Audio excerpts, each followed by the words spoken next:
சற்றுமுன் வெளியான தகவல். 8வது ஊதியக் குழு எப்படி இருக்கும்? என்ன கிடைக்கும்?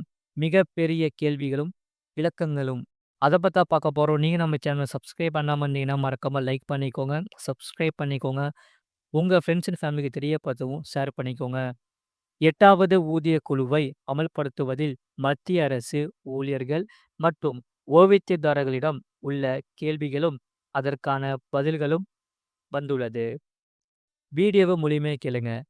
அதாவது மத்திய அரசு ஊழியர்கள் மற்றும் ஓய்வூதியதாரர்களின் சம்பளம், ஓய்வூதியம் மற்றும் படிகளை நிர்ணயிக்கும் 8வது ஊதியக் குழுவை மத்திய அரசு அதிகாரப்பூர்வமாக அமைத்துள்ளது.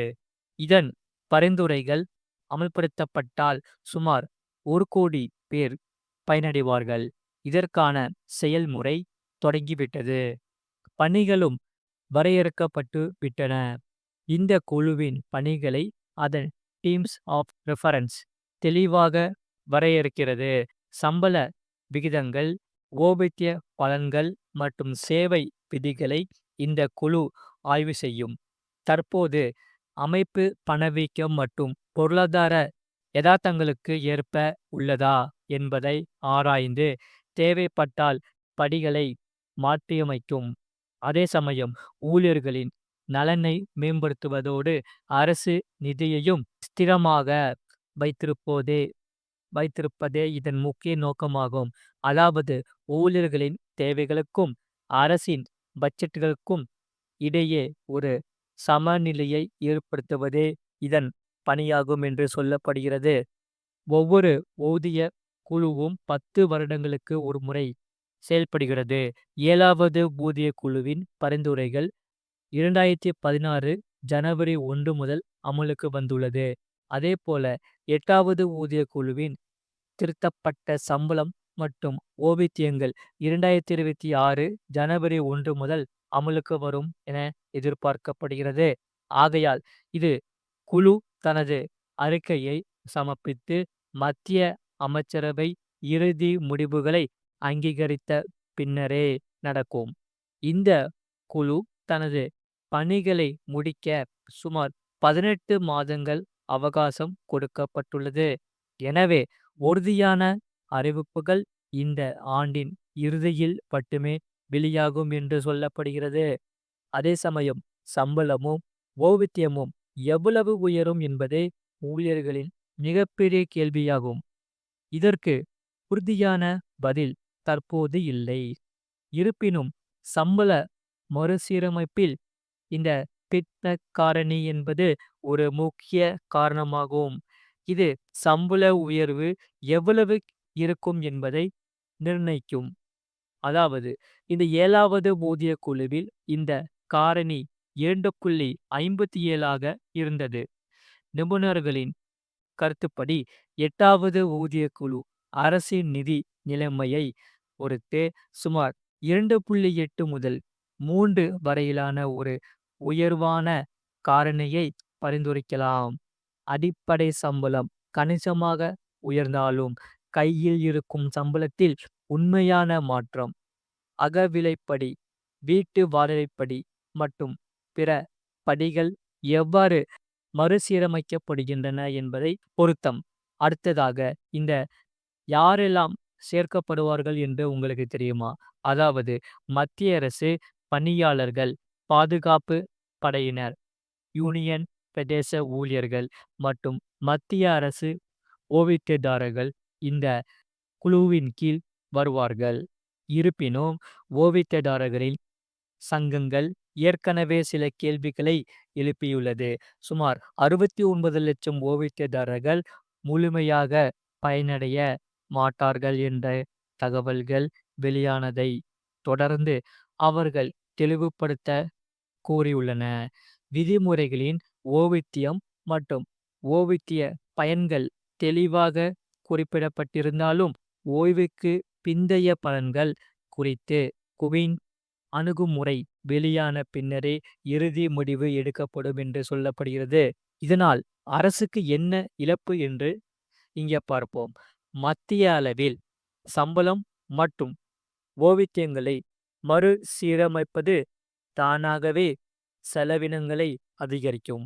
இது மாநிலங்களிலும் இதே போன்ற மாற்றங்களை தூண்டி பொது நிதியில் கூடுதல் அழுத்தத்தை ஏற்படுத்தும். அரசின் நிதிநிலை தன்மையே இந்த குழுவின் பணியை வழி நடத்தும் என்று அரசு தெரிவித்துள்ளது. ஊழியர்களுக்கு வெகுமதி அளிக்க அரசு விரும்புகிறது. ஆனால் நீண்ட கால நிதி ஸ்திரத்தன்மை இதில் முக்கியமான விஷயமாகும். ஆகையால் அரசுக்கு அதிக இழப்பு ஏற்படலாம் என்கிறார்கள். அடுத்து என்ன எதிர்பார்க்கலாம்? அந்த வகையில் வரவிருக்கும் மாதங்களில் இந்த குழு தனது பரிந்துரைகளை தயாரிப்பதற்கு முன் தொழில் சங்கங்கள், பாதுகாப்பு அமைப்புகள், பொருளாதார வல்லுநர்கள் மற்றும் அமைச்சகங்களுடன் கலந்தாலோசிக்கும்.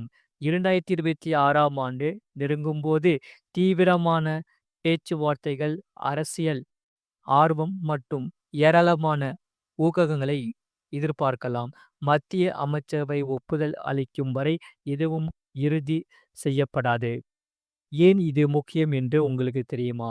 அதாவது இதற்கு மத்திய வருமானத்தை சார்ந்துள்ள லட்சக்கணக்கான குடும்பங்களுக்கு அடுத்த ஊதியக் குழு வீட்டு வசதி, சுகாதாரம், கல்வி மற்றும் ஓய்வு காலத்தின் மலிவு விலையை பார்க்கலாம். பொருளாதாரத்தை பொறுத்தவரையில் இறுதி அமலாக்கம் ஒரு சக்தி வாய்ந்த செலவின ஊக்கத்தை உருவாக்கும் என்று நிபுணர்கள் கூறுகின்றன. கொள்கை வகுப்பாளர்களுக்கு இது ஒரு முக்கியமான தருமான இருக்கும். இந்தியாவின் இந்த யதார்த்தத்தின் மிகப்பெரிய சம்பள மறுசீரமைப்பு தொடங்கிவிட்டது. இப்போது இந்த மாற்றம் பொறுத்தவரை எவ்வளவு பெரிதாக இருக்கும் என்பதை பொறுத்திருந்துதான் பார்க்க வேண்டும். மறக்காம நீங்க லைக் பண்ணிக்கோங்க, சப்ஸ்கிரைப் பண்ணிக்கோங்க. உங்க ஃப்ரெண்ட்ஸ் அண்ட் ஃபேமிலிக்கு இந்த செய்தியை தெரியப்படுத்தவும் ஷேர் பண்ணிக்கோங்க. அடுத்த செய்தி என்னவென்றால், அரசு குடும்ப அட்டைதாரர்கள் நவம்பர் மாதத்துக்குரிய அரிசியை அக்டோபர் மாதத்திலேயே பெற்றுக்கொள்ளலாம் என அமைச்சர் சக்கரபாணி தெரிவித்துள்ளார். அடுத்த செய்தி என்னவென்றால், சும்மா கிடக்கும் தங்கத்தில் முதலீடு செய்யாதீங்க. அதாவது இந்தியர்கள் தங்கத்தின் மீது வைத்துள்ள பற்று ஆழமானது. இது ஒரு வெறும் முதலீடு மட்டுமல்ல, இது நமது கலாச்சாரத்தின் வேர்களில் உள்ள ஒரு பாதுகாப்பு உணவு. தீபாவளி போன்ற பண்டிகைகள் முதல் திருமணம் வரை ஒவ்வொரு வீட்டிலும் தங்கம் ஒரு மதிப்புமிக்க சொத்தாக கருதப்படுகிறது. ஆனால் உலகில் மிகப்பெரிய முதலீட்டாளரும் முதலீட்டு கடவுளுமான வாரன் பார்வையில் தங்கம் என்பது எந்த பலனும் இல்லாமல் முடங்கி கிடக்கும் ஒரு பயனற்ற சொத்து. அந்த வகையில் சமீபத்திய ஆண்டுகளில் டாலர் மற்றும் ரூபாய் அடிப்படையில் தங்கம் பங்கு சந்தையை நிஃப்டி 50 உட்பட விட அதிக வருமானத்தை கொடுத்துள்ளது. பொறுமையுடன் தங்கத்தில் முதலீடு செய்து வைத்திருந்தவர்கள் இந்த சொத்து மூலமாக கணிசமாக லாபத்தை பார்த்துள்ளன. பொறுப்பை என்பது பங்கு சந்தைக்கு மட்டுமல்ல, தங்க முதலீட்டிற்கும் அவசியம் என்பதை உணர்த்துகிறது. இது போன்ற செய்திகளை உடனுக்குடன் அறிந்து கொள்ள மறக்காம சேனலை சப்ஸ்கிரைப் செய்யுங்கள். மற்றவர்களுக்கு தெரியப்படுத்த ஷேர் செய்யுங்கள்.